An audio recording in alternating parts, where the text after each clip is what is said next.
What is going on, guys? Welcome back to CyberFam. Recently, seems like a few of my videos have blown up so far for Palantir, so I really appreciate you guys spending your time listening to what I have to say, and for all you subscribers, I really appreciate you voting with the subscribe button. Now, one thing did come up. I've had some really good comments coming in, and really like good quality stuff. So I really enjoy discussing with you guys in the comments below. So feel free to leave that link whenever this video is done or whenever you feel, really. But there was more recently there was a comment that was left. It's actually a really good point, and I want to discuss it real quick.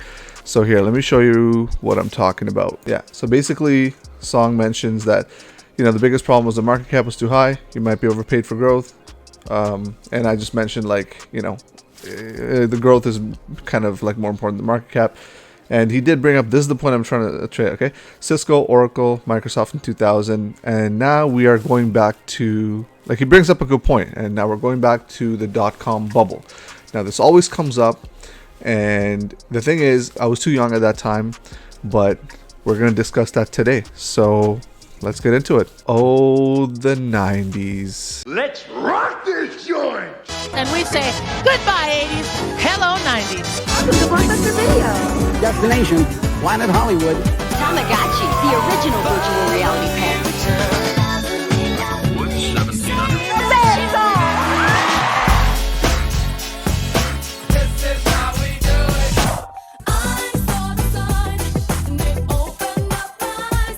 Online network called Internet. We are told Simpson surrendered to police just a few minutes ago. Mind over matter, taking all our weaknesses and making it to our strengths. Do you understand the words that are coming out of my mouth? I did not have sexual relations with that woman. The most anticipated motion picture of all time, Star Wars Episode 1. And while analysts remain split on who will win the latest console war, Y2K computer bug. Now that's video power. The X-Men. The brain of a teenage witch. Beverly Hills The season premiere of 90210. In Living Color.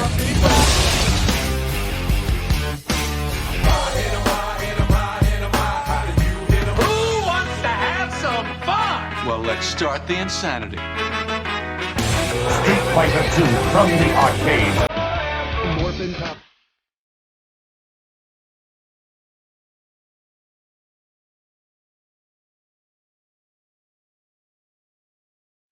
The 90s was a crazy time, man. It's I was a kid then, and I remember a lot actually, but it's times when unnecessarily baggy clothes were cool. There was people would just, oh man, it's just, I don't know, it's just such a crazy time. That's very important to realize this, that I think a lot of us, unless some of you guys are much older, you can chime in the comments, but a lot of us are fairly young. We don't really realize the markets and all the stuff that happens then. So by no means is this financial advice. This is just the way I take it. I just want to give you my take and what I feel and everything that I've researched. But just looking back at the 90s, man, if you look at it, the whole bubble crash really happened for one or two big reasons. So it was all these companies that crashed and were predicated on pretty much the internet.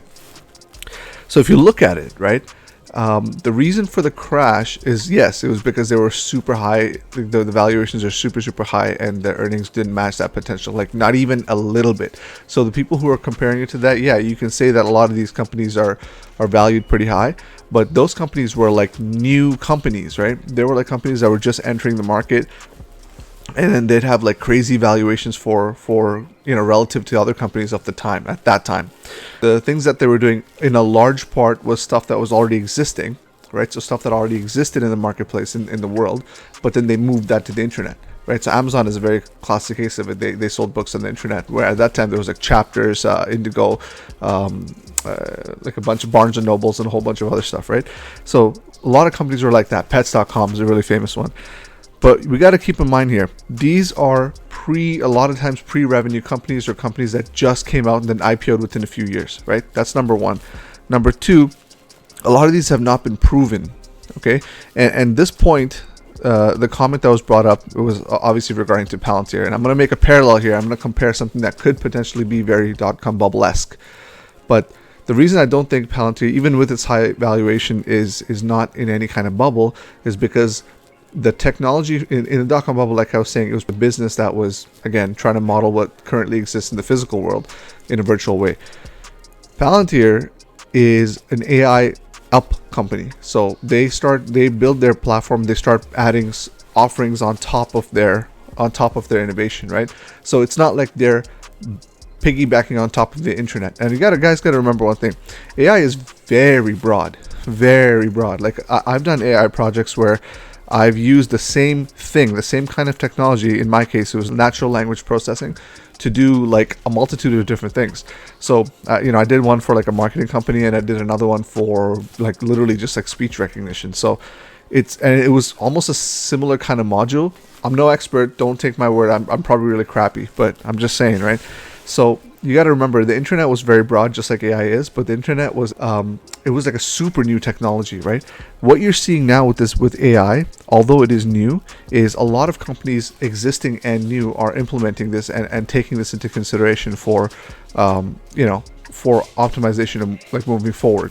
Back then, established companies were trying to adopt the new technology. Now they're basically, it's already past a proving point, right? So like AI has been a topic for generations. It's been there since almost right after the internet for the most part, right?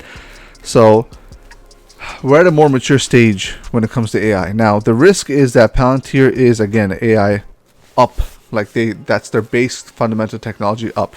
So if we were to say, like, I can see the argument where if we say the AI is not at a mature state or it's not able to do the things that we think it's going to do, for future, then maybe there's a risk and maybe the valuation is pretty high.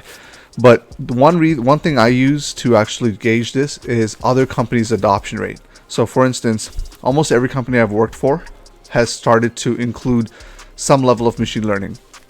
I mean, I'm using the term very loosely. I mean, we all know, if those of us in the tech industry, most of the implementations of this kind of these algorithms are all kind of shitty. They do better things than they did before, which by the way is a very, very big jump compared to where things were before, of course. Like it's a huge optimization, but they're not like designed, right? It's very hard to find somebody who's very good at this stuff, and me, I'm no expert at this too. So you can say that as well, but I'm just telling you, like, the adoption rate is pretty high.